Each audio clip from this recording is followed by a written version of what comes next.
All right, everybody, welcome back to another episode of Mondays Down South after week 4 in the NFL. We want to jump right into it today, but I'll pass it off to the guys first. I know Zach's back in the hometown, or all of our hometown, so that's exciting. But and I know you guys caught up yesterday, so I'll pass it to you guys for kind of any updates you want to make before we jump into it. No, man, no crazy updates outside of the fact that Cy and I took it back to nostalgia lane and went to B-Wings. And, I think the funniest takeaway was that we can't eat the 40 wings anymore like we used to just destroy when we were in our high school ages. Like, it was like a competition between all of us. Like, okay, Cy had 41 wings, so how can I somehow find 42? And everyone's trying the flatliner and, just like dying because like it's the hottest wing they've ever had. But 10 years later, we can barely like sneak out 7-8 wings. I had to even get a to-go box, Evan. I don't know what this is, but I can only eat a fraction of what I used to, but it was great. The food hasn't changed. And I will say this, hot take, no pun intended. Those are the best wings I've ever had in my entire life. And I don't know if it's a subject of nostalgia. Those wings at B-Wings are the best, and I'm curious to get Cy's thoughts on that. I mean, I'm not going to disagree with you. There's absolutely could never disagree with that. And I also won't disagree with the fact that we cannot eat as much as we used to.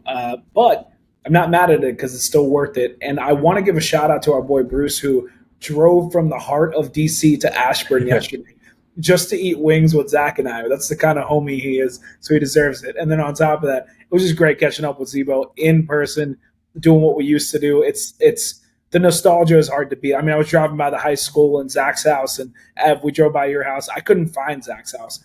I went to Walsh's on accident. I was like, wait, where am I? And I had to go back. So it was really funny. And yeah, no, it was just nice to catch up, bro. I missed you, and I'm happy that we got a good DC hangout. But we'll have to do it again when all three of us are together. Yeah.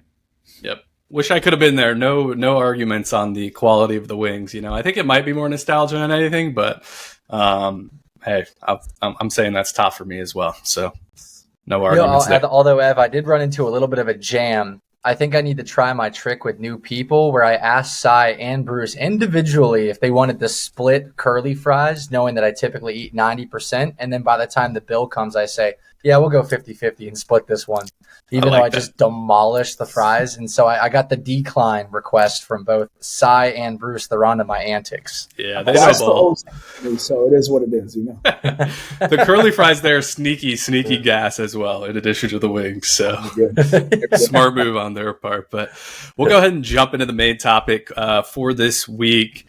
What we wanted to do, we've kind of had a couple smaller topics we've been debating doing lately, more so around some of the new rules in the NFL. So a lot of chatter right now on the tush push, if that should be banned.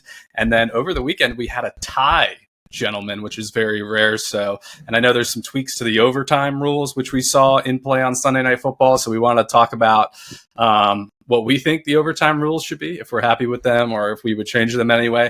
And then thirdly, the new kickoff has had some pretty major implications on the way the game is played today. So we're going to talk about that. But I guess, should we start it off with the tush push, gentlemen, and open it up for a quick debate on if the tush push should be banned based on what we've seen here in the first half of the season. So Zach, do you want to give us your opinion first? Yeah, I'm not for banning it. And the reason is I'm going to piggyback on what Sean Payton said is he doesn't want to ban the tush push, and he has to play the Eagles in a couple weeks. It's either next week or the week after.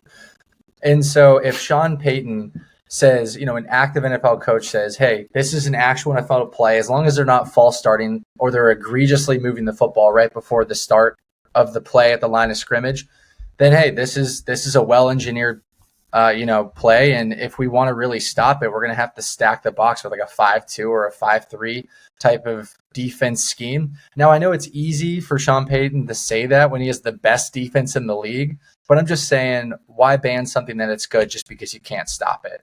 What other play are you going to stop? Like, are you going to stop Hail Marys, or I don't know. I just, I'm not big on banning plays just because you can't stop it. Cy?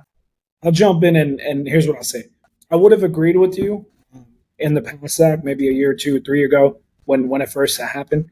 The issue that I'm seeing is the consistent number of times that when they do it, the clear number of penalties that are happening that the refs haven't been able to call. Now, I'm not trying to make excuses for the ref, but live time when you're lining up in that way, there must be something about you don't want to just make a judgment call and throw a flag without knowing. But the amount of replays we're seeing where they're clearly getting an advantage that they shouldn't have because of the ability to jump offsides or false start or have your center move the ball up before the ball gets snapped.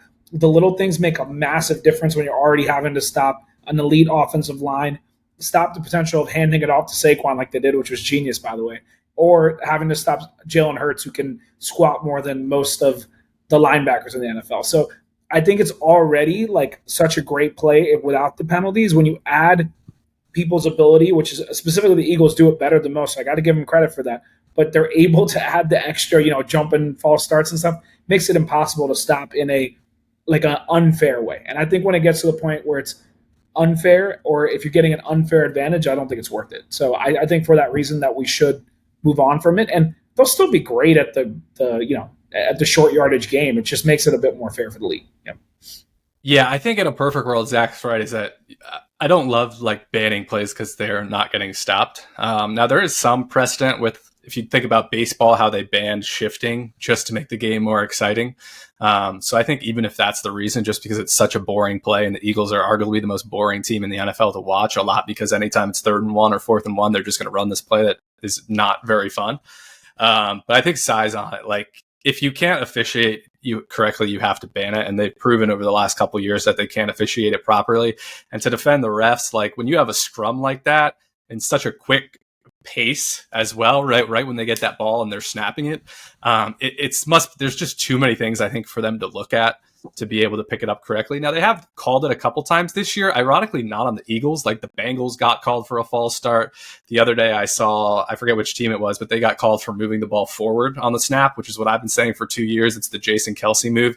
When he grabs that ball to kind of center it and get ready to snap, he sneaks it forward by 6 inches that you can barely even notice, in addition to the false starting and things that I mentioned. So if they can't officiate it, they have to ban it. And if it's even for no other reason than just to make the game more exciting, then I think that's okay. But my question to you guys is, how do you ban it? What is the mechanism that they use to ban it? Are you calling it an illegal formation, or are you saying that the 2 running backs behind the quarterback can't push? Because we had, even dating back to the Bush push in college football, was a whole big topic of conversation. But how do you even go about banning this, I guess is the question. Because you have to come up with some kind of rule against it. No, it's all you, Si. I'm going to let you tackle that one. I think maybe illegal formation is probably the way I would do it, just because of the way it's weird, because I don't want to say people can't line up that way. I want people to be able to, line up how they want to line up. But at the same time, I don't think we can do the whole ban the 2 running backs behind, or I don't know. It's a weird account. Basically, I want to be able to allow a situation where the refs can see the lineman easier. Maybe that's the goal here, so that maybe you can call more of those false starts. I don't pretend to be perfect with understanding how refs officiate games, so they would have a better idea than me. So I'm not going to try to act like I can present the perfect solution. But I think illegal formation makes more sense than to just, say you can't do this play. So then they can still be creative with how they do it. Plus, a QB sneak with Jalen Hurts, I'm sure, will still be good. So prove to me you can do that without jumping off false starts, and it'll be okay. And honestly, I think Eagles fans might complain a little bit, but I think a lot of them will have that pride of we'll still beat you in short yardage. So I think they'll be able to handle it. Yeah, there's still going to be a good that's the thing. I just don't know how. I guess it's it's some form of illegal formation. But what is the illegal aspect of it? Is it the pushing? Is it the 2 running backs right behind him? I have no idea. That's going to be the interesting thing for me. But the Eagles will still figure it out. But yeah, I think they got to do something at this point. That was all thing in terms of feedback. I want feedback from Eagles fans on this in the comments of these videos. The feedback I've gotten, shout out Kevin for this. He doesn't comment when the group chat complains about the tush push in general and sends screenshots of them false starting and all that kind of stuff. But he did acknowledge that the Jason Kelce move was to move the ball forward. So we got a little bit of progress on an Eagles fan admitting that they cheat. But we'll wrap it up there. Go ahead. Yeah, I'll give a shout out to Phil too. And I was watching the game with him. He's like, clearly we false start every time. But he's like, they're not calling it. I was like, you know what? Yeah. If it was my team, I'd say the same thing. So yeah, go ahead. Yeah. Anyways, but I guess we'll move on to the other significant rule change. Again, Sunday Night Football crazy game, Cowboys and Packers. The Cowboys come back and shock the Packers by tying it at 40-40, very similar to that Giants-Cowboys game. But again, we don't want to kind of recap and the new overtime rules. So obviously they've adapted over time. And I guess now it's more similar to the playoffs, right? Where every team is guaranteed an opportunity at it. And usually there's 10 minutes on the clock, and essentially each team is going to get a possession, even if the other gets a touchdown. So it's kind of similar to college in some respects, but you're going the full field and kind of playing out the full possessions. So this game, I guess, went field goal to land in a tie. So I guess, and then Pat McAfee kind of talked about this week, obviously former punter, so he has the kicking angle. He suggested a kickoff, kind of like a shootout in soccer or in the NHL, something like that. We've seen the home run derby suggested in baseball, but a kickoff contest between kickers. So let's start with Cy this time. What do you think about that? And then how would you set up the overtime? Yeah, to be clear, I love Pat McAfee, right? Like, this is my ex-punter, turned into one of the greatest personalities on TV, turned into an extremely emphatic but enthusiastic and I would say kind human being, right? So this is no knock against him, and I love the way he breaks down special teams because I feel like not a lot of people appreciate that, especially in media. Everyone wants to talk about, the quarterback plays and whatever else, but that's a terrible idea. The idea of it coming down to a kickoff it's absurd to me because kicking is like a very small part of the game. It eliminates a big part of the defensive, offensive aspects of it. And I'm not trying to knock the special teams component of it, but I think what we should be doing is, I'm not saying necessarily exactly a college situation, but something more similar to that, where you keep going until someone isn't able to match the other team. And I think it doesn't have to be a perfect 1-to-1 with college, but I do like how, for example, NFL playoffs, you keep going until someone wins. I think you just need to employ that rule. I do agree that I don't like ties, and I think we should play till someone wins. But I think you just take the same playoff approach, where if you're matching, you keep the drives going until someone scores a touchdown and the other person isn't able to, or someone kicks a field goal and the other person isn't able to match it. That's my opinion. That is interesting, and I don't disagree with that approach at all. But there has been an argument for the collegiate playoff system trickling into the NFL, and the reason I think that is problematic is because stats can be outrageous. So, like, think of fantasy football, right? Like, let's just say you're playing against you have Saquon Barkley in your team, and he has 2 touchdowns and 100 yards in a 60-minute NFL game. And then you have like Alvin Kamara or something like that, goes to overtime, and he gets 2 touchdowns just in overtime based on the collegiate overtime rules if they were to trickle in the NFL. This guy now has, maybe he didn't even beat Saquon Barkley from a yardage and a touchdown perspective in the 60 minutes of football, but now they're playing 72 minutes of football or whatever it might be. And, Alvin Kamara finishes with 150 rushing yards and 4 touchdowns. I just think that if you were to deploy the the collegiate the collegiate overtime rules into the NFL, stats would be ridiculously outrageous from an NFL perspective. And people would be cheering for overtime, not just because it gives them, an extra drive or two to push their team over the other, but you're now talking about ridiculous stats across all different players. So I don't know. I like the current NFL rule, and I actually think that if 2 teams can't score within 10 minutes, then neither team deserves the win. So I actually love it the way it is right now, but I'm curious to get Evan's thoughts on the matter. Yeah, I don't love ties, to be honest with you. But I get you might need to have them. My personal favorite way of dealing with ties is the NHL, where they basically you don't get the full 3 points for a win. Like a game is going to have 3 points worth in the standings. And if it goes to a shootout, or if it goes to overtime in general, which is 3-on-3, then you only get 2 points as opposed to the 3. So it's almost like a tie in terms of how it impacts the standings. So I like the 10-minute period, how it is now, to Zach's point. I would maybe make it a full quarter, make it 15. And then if it's still a tie after that, I would consider using the college approach of 2-point conversions head to head. at the end, because then you're relying on the most important players on the field. Because I agree with Cy, the kickoff idea for McAfee, I don't support, just because, no offense to the kickers, but I don't want to leave it in the hands of like the most important people on the field. I think that's crazy. So, but I do love the drama of just the head-to-head 2-point conversions back and forth that college has starting in the third overtime. So I think you could add that on to a 10 or 15 minute standard period that we currently have, and you could eliminate the ties, but then again, that's a lot of extra football. So I don't know. The 2-point conversion though, because it also addresses Zach's point of like unintentional stat padding. Not that like I'm worried about the fantasy realm of it, but more from like the player awards. I don't want somebody showing me a stat sheet being like, oh yeah, like, you know, I don't know, Josh Allen is better than Patrick Mahomes because he had, you know, this many more points. I agree with that. That would bother me. But that's also just like the fan like argument perspective rather than like what's the most fair thing. And I think what Evan is alluding to in the context of the game and of the NFL, that might be the most fair if we reach that point. Also to the players, because you don't want them playing like an extra couple quarters of football. So that is something to consider given how much, you know, like pain they go through week to week with you know, their schedule. Yeah, the clock element I also don't love, because what I see with the overtime now is that the team that starts with the ball is not encouraged to like move with any pace at all. They really are trying to bleed the snot out of that clock, just to, you know, give the other team as little time as possible, which I think makes it really boring and not that dramatic. So I would almost turn the clock off even and just give each team one possession. But then the team that is on defense first has a huge advantage, you could argue. So you'd maybe need to look at what's the percentage of teams that win starting on defense first versus offense would maybe be interesting to look at there. But yeah, and actually on that subject, if you guys were a coach and you know, you send your players out for the coin toss or whatever for overtime, and you win the coin toss, are you electing to receive or to kick to start the overtime?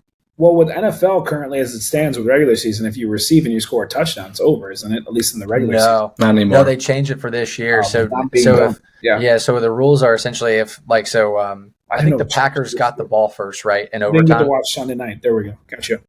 Yeah, so the Packers decided to kick.